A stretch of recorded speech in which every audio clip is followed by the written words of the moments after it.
quiet part out loud, admitting to using the food and supply shortage to push a progressive green agenda.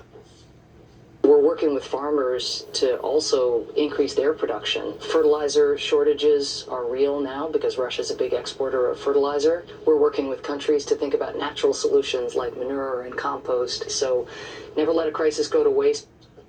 Joe Concha joins us now. Joey said it perfectly, saying the quiet part out loud. Usually you don't say don't let a good crisis go to waste about your own party's policies.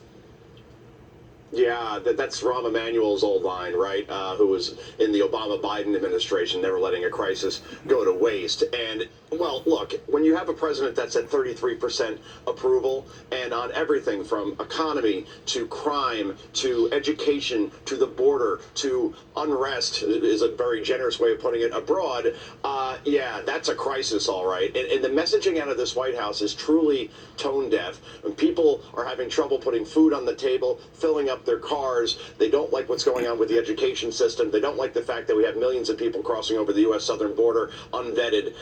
Yeah, this is the last thing you should be talking about in these situations, particularly on the public record, guys. Joe, Teachers Union President Randi Weingarten attacks Christopher Rufo in a magazine op-ed. And let's read the headline here. Yeah. It says, extremists are using lies to undermine America's public schools. We need to take a stand. When we talk about our kids, Randi Weingarten's had a lot to do with how our kids are being treated. What do you think about this? Yeah.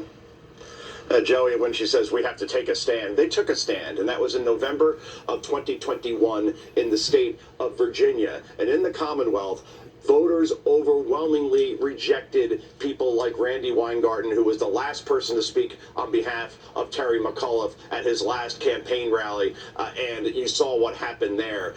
Glenn Youngkin, a rookie politician, wins in a state where Joe Biden won by 10 points just a year earlier. Why did he win? Primarily on the education issue, because he took the side of parents while McAuliffe took the side of teachers unions. And if you talk to parents like me, and you're a parent as well, Joey, yeah. I met your son, it's pretty sure that you want to have a say in your kid's education and not just leaving it to people like Randi Weingarten to tell us what our kids should be taught. So it's a losing issue, and this is the last person we should be listening to at this point. Also, Joe, I'm sure you saw this Time Magazine article. It's getting a lot of attention. It's about Elon Musk buying Twitter, and they turn it into a racial issue. The author says the tech rhetoric around free speech has become an obsession of the mostly white male members of the tech elite who made their billions in the decades before a rapidly diversifying workforce changed the culture. And of course, if you attach white to anything, we're now supposed to think it's bad. So are we really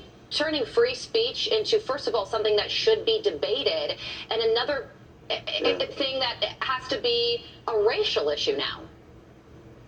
Yeah, Carly, I'm pretty sure that it's not white elites who are against a disinformation governance board, the Ministry of Truth, basically. It's any American who knows anything about what the founding fathers were thinking a long time ago, that no government entity shall be formed to police free speech. I'm paraphrasing there, that was basically the gist. And yet, the White House Correspondents' Dinner this weekend, unless I missed it, there wasn't one mention of this Ministry of Truth, not one criticism about it. All the journalists that spoke couldn't be bothered to speak out against this, perhaps because many of them support it because they know exactly who's going to be targeted when this thing is up and weaponized. And the New York Times as well hasn't written one word about it. Tacit approval from the paper of record. And the man in charge of all this is Alejandro Mayorkas, who has proven to be the most inept member of a very inept administration when it comes to his incompetence and dishonesty in his handling of the U.S. southern border. And his top generals are on record calling Hunter Biden's laptop Russian disinformation, praising Christopher Steele, who was behind the ultimate document of disinformation